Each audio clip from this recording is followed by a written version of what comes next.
Hey, what is going on, guys? Welcome to another CCxRC SMT10 raw scale builders kit from Axial. It's the SMT10.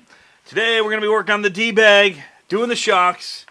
My least favorite part of any build is the shocks, and I struggle with it every time I do it. It's just not my thing. Alrighty, so building the shocks. I've found a few things in here that aren't explained very well. First of all, the shaft here that it's showing you, one side is threaded all the way and the other is not. And that's where you're going to be putting these pieces that it shows here, like the piston. And so that's right over here on this side. You have your O-ring and piston are going to go on that little piece that's not threaded. This side is where you're going to be putting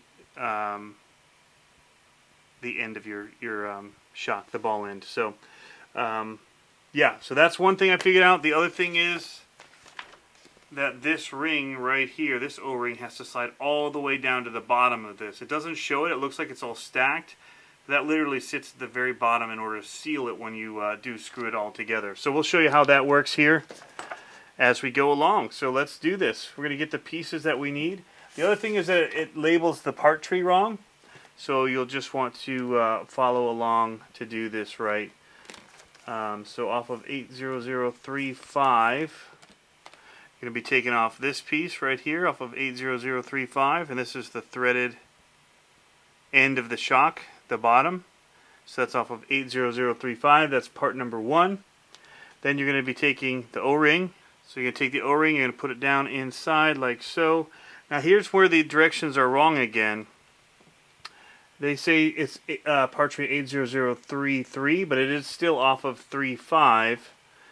This number 5 piece right here, and these number 2 pieces are going to be what goes into these. So we're going to take these off, and then we're going to clean them up.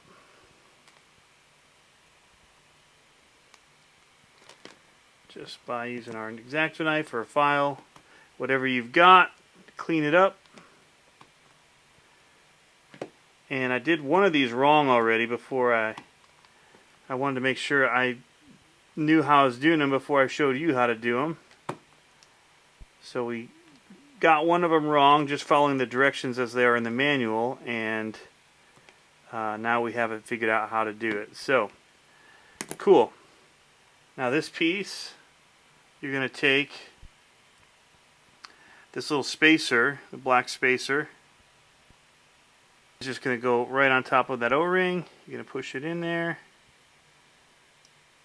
like so. You'll put another O-ring on top, and that'll get pushed down in there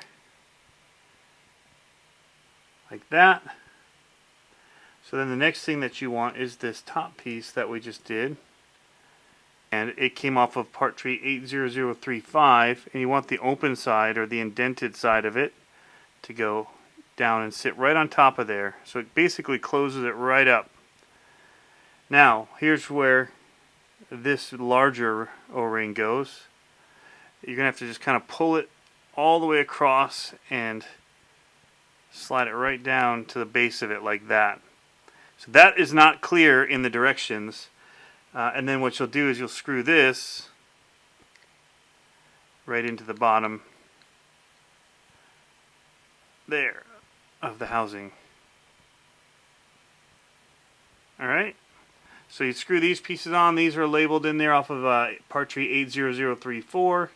They're pretty obvious. It's kind of grooved, and that's going to retain your spring from the top and allow you to adjust it by screwing it on like so.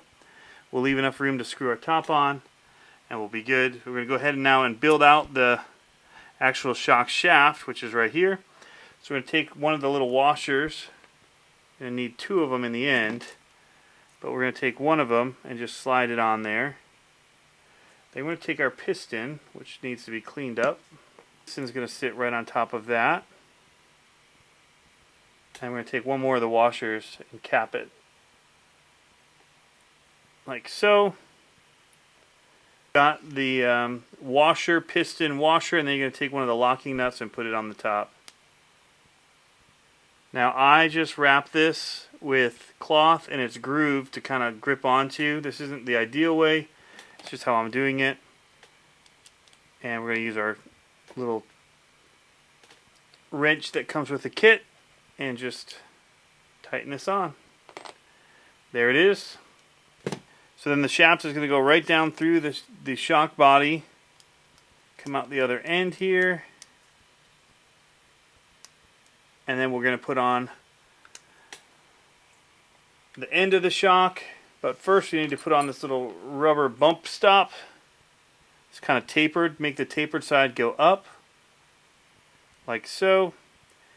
Alright, and then we'll go ahead and add, it's number 8 on part tree 80034 right here. So in the middle, I'm going to take one of these off, clean it up, and put it on the bottom.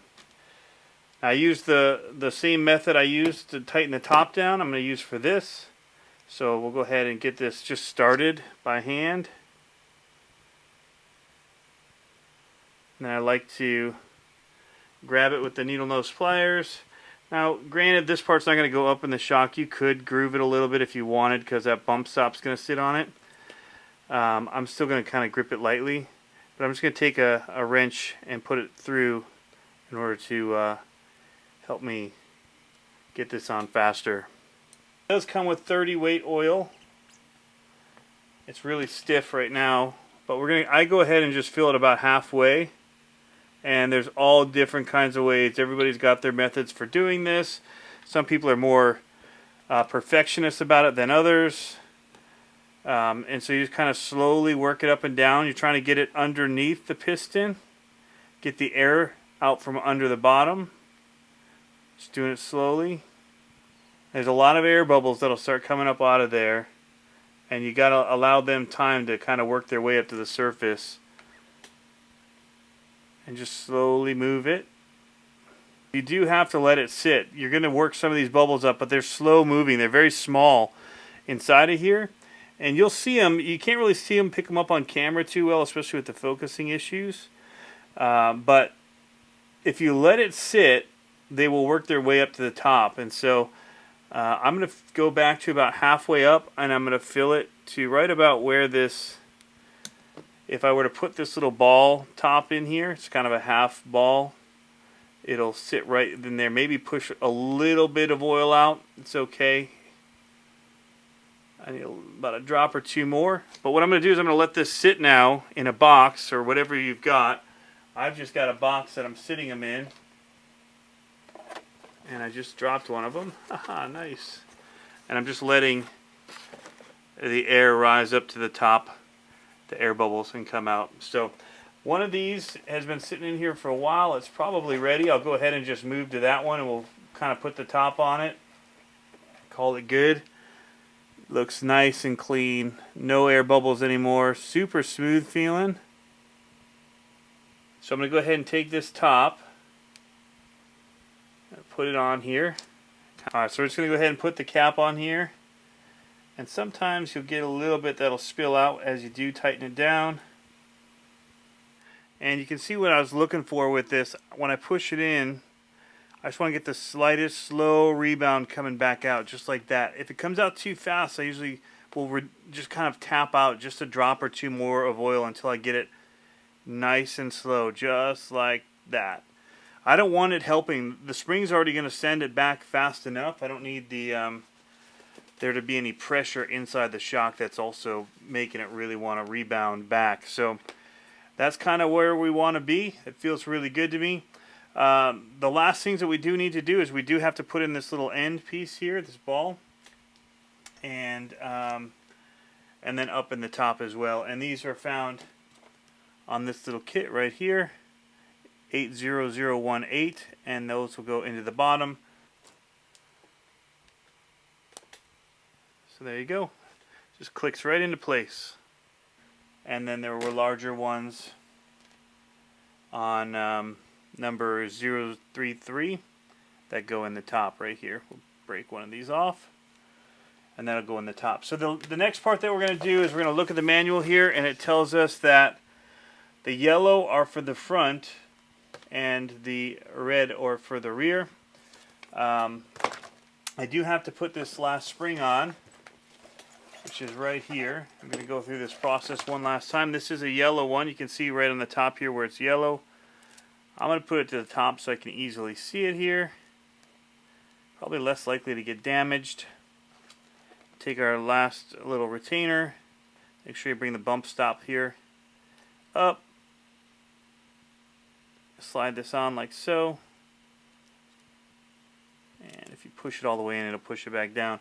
So again, the last thing that I like to do with these is I like to put just this little piece of zip tie through here. They've got holes, and I tend to lose these springs a lot. They just pop off too easy. So as you can see, they're sliding off right now. What I'm going to do is we're going to slide this in, that backwards. There it goes. And I'm just going to zip tie it, and that'll make sure we don't lose that little retainer on the bottom. It'll stay with that spring. So now they're all done that way. So this part, what we're going to need to do is we're going to grab our axles. I'll start with the front. And so what I'm going to do is the rear ones are the red. I like to put those up in the front. So I'm going to go to this farthest point on the axle, I believe, is where I'm going to want to be. We've got our screw kit here. We got to open it up. Got to make it all the way through. These will work for you. Mine are a little wider, so need just a little bit longer screw. And that's one of the things that you just have to realize if you do change things out like I did. I made some changes, which means that I'm going to have to change how I assemble it a little bit. So, but still the basic idea and principle is the same for using the stock ones or the aftermarket. Still the same basic idea, just going to be slight differences based on the shape and size. So we're just going to kind of put this on like so. You could thread lock that if you don't hit that nylon, but I did, so I'm going to be alright. So that one's ready, and then I'm going to just make sure this one is red on the top, so I'm going to make sure I do have the other red spring, which is right here, and that one's going to go on this side. Alright, so that is it, guys. We've got our shocks mounted front and rear. Next thing we've got to do is the transmission. But for now, we're going to end right here, guys. So, the shocks can be a bit much. I don't like doing shocks. You kind of just got to get through it. If I didn't have that misstep on the first one, it wouldn't have been as bad, because once I got going, it was pretty alright. But that first little hang up trying to figure out how they worked, hopefully this video will help you out and keep you from having to go through what I went through trying to figure out how they actually worked. So, but anyway, guys, thanks for tuning in. As always, have fun RCing. We will catch you in the next video when we open up bag E and we hit up that transmission. So be safe, guys. Have fun RCing. Catch you next time.